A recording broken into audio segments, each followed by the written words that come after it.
Bias is the predisposition of a judge, arbitrator, prospective juror, or anyone making a judicial decision against or in favor of one of the parties, or a class of persons.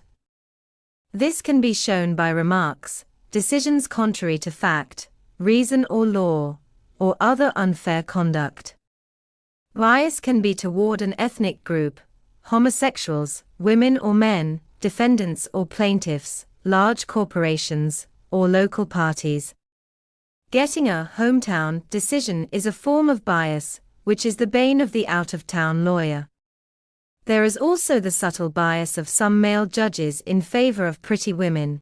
Obvious bias is a ground for reversal on appeal, but it is hard to prove, since judges are usually careful to display apparent fairness in their comments.